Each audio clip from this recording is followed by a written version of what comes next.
Greetings from Portland, Maine, USA. My name is Robert Louden. I've been asked to say a few introductory words about Kant's anthropology.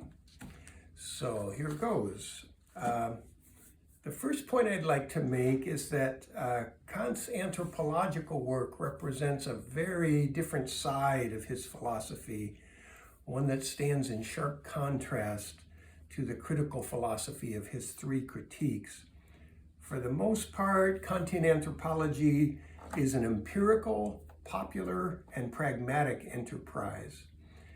And these three core features of Kant's anthropology also make it much easier to read than, for instance, his critique of pure reason, which even he himself admitted was dry, obscure, and long-winded as well. Usually when people refer to Kant's anthropology, they have in mind his 1798 book, Anthropology from a Pragmatic Point of View. Here's also a version of how it looks in the original German. This book was published 2 years after he retired from teaching in 1796, and it's essentially the last set of his lecture notes for the annual course that he taught in anthropology at Königsberg.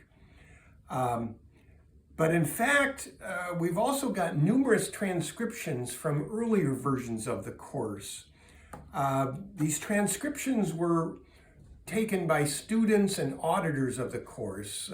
Kant isn't, strictly speaking, the author, and we can't always be 100% certain that what we're reading in these transcriptions is something he actually said. But keeping that in mind, I do think these numerous lectures on anthropology add a lot to the study of his anthropology. In particular, they help us understand the development of his thinking about anthropology. Additional sources. Well, before I go on, here's a copy of a recent collection of English translation of the lectures on anthropology. But there's more to look at in Kant's anthropology if you really want to get the full story.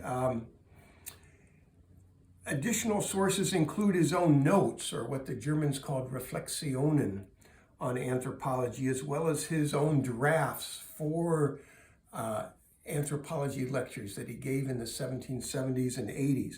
There's nearly 1,000 pages of this material in the German Academy edition of his works. And then finally, I myself believe it's best to situate Kant's anthropology in his broader writings on human nature. And now we're talking about multiple texts in fields such as education, politics, religion, and ethics. Kant did often claim that the question, what is the human being, is the most important philosophical question of all, one that underlies and unites all other philosophical questions. And viewed from this perspective, it's no exaggeration to say that anthropology is the key to his entire philosophical project. All right, so that's a quick overview of just the textual sources for his anthropology. But what about the content of his anthropology? What are the main messages in his anthropological writings? Let's start with the term pragmatic. What does Kant mean when he calls his anthropology pragmatic? One thing he means is that his anthropology is not physiological.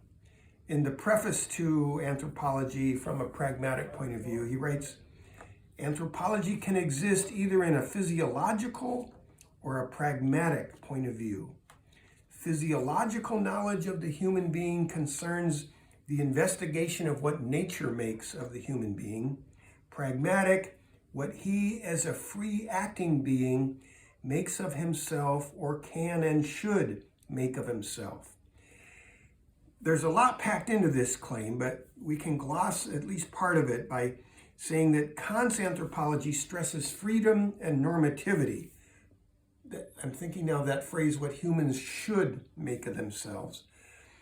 And these two stresses on freedom and normativity make it quite different from mainstream anthropologies.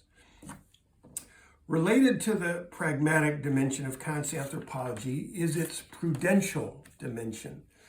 In one of the lecture transcriptions from the anthropology course, he states, all pragmatic doctrines are doctrines of prudence.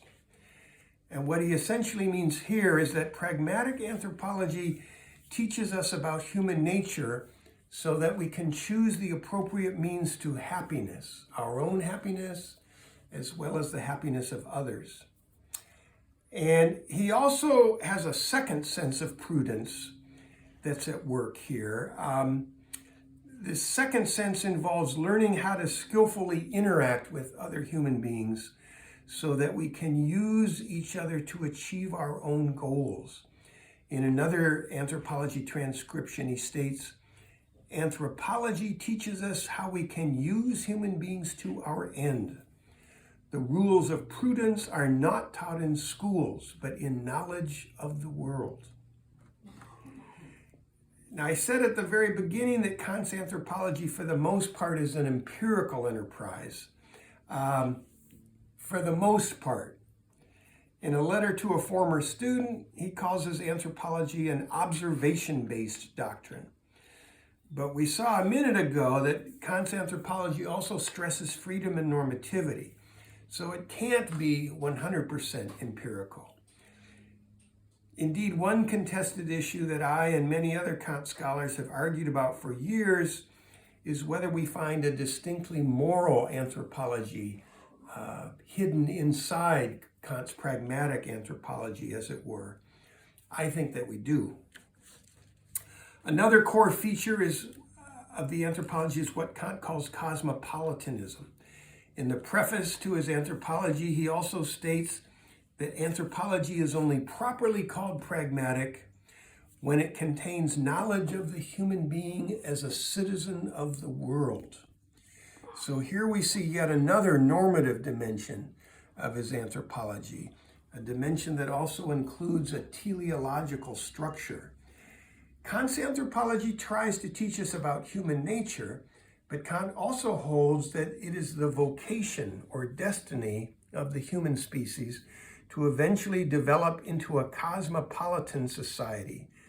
That is, to transcend what he believes is our present parochial arrangement of nation states.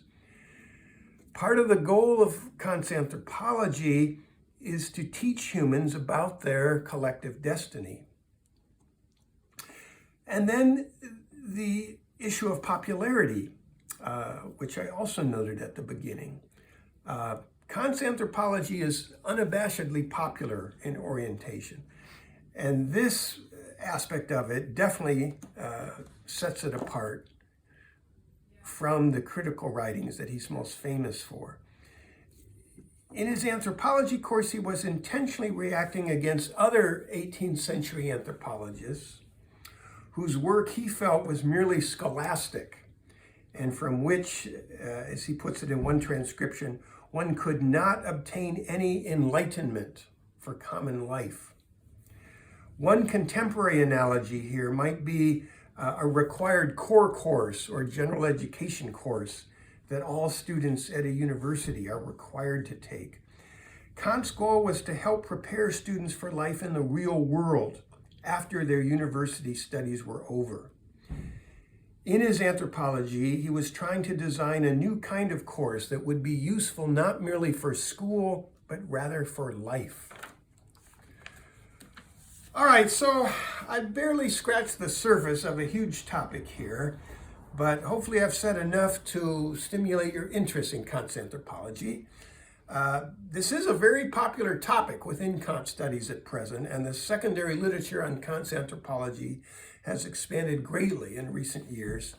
One recent guide that I'd like to recommend in closing, it does include an extensive bibliography at the end, is a short book I published last year called Anthropology from a Kantian Point of View.